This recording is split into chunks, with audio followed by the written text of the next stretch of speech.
সংগ্রামী সমাবেশ।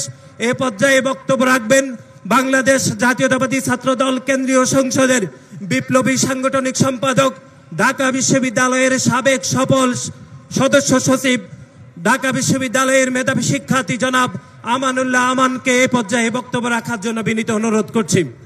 বিসমিল্লাহির রহমানির রহিম।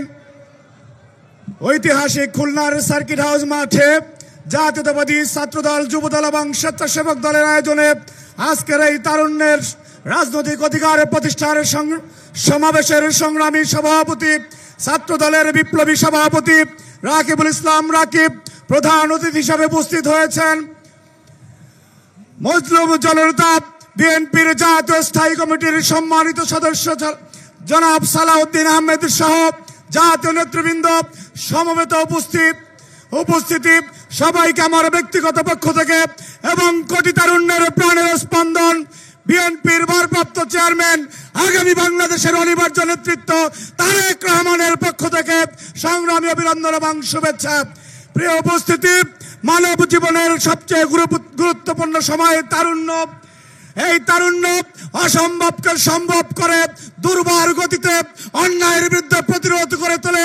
আমরা দেখেছি 2024-এ বাংলাদেশের অসীম সাহসী তরুণেরা যেই ফাঁসিবাদের বিরুদ্ধে রুখে দাঁড়িয়েছিল, সেই অসীম সাহসী যুবকদের অনুপ্রেরণা জুগিয়েছেন, শক্তি জুগিয়েছেন সহস্র মাইল দূর থেকে কোটি তারুণ্যের প্রাণের স্পন্দন বাংলাদেশের গণমানুষের নেতা তারেক রহমান।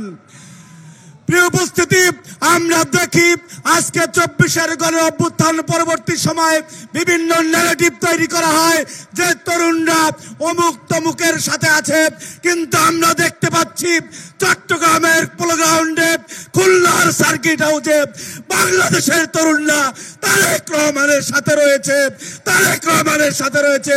এবং তারেক রহমানের নেতৃত্বেই 4,04,74,000 তরুণের বাংলাদেশ আগামীতে উন্নত বাংলাদেশে রূপান্তরিত হবে। সেই দিনের প্রত্যাশায় বক্তব্য শেষ করছি। জাতীয়তাবাদী ছাত্রদল জিন্দাবাদ। শহীদ রাষ্ট্রপতি জিয়াউর রহমান বীর উত্তম অমর হোক।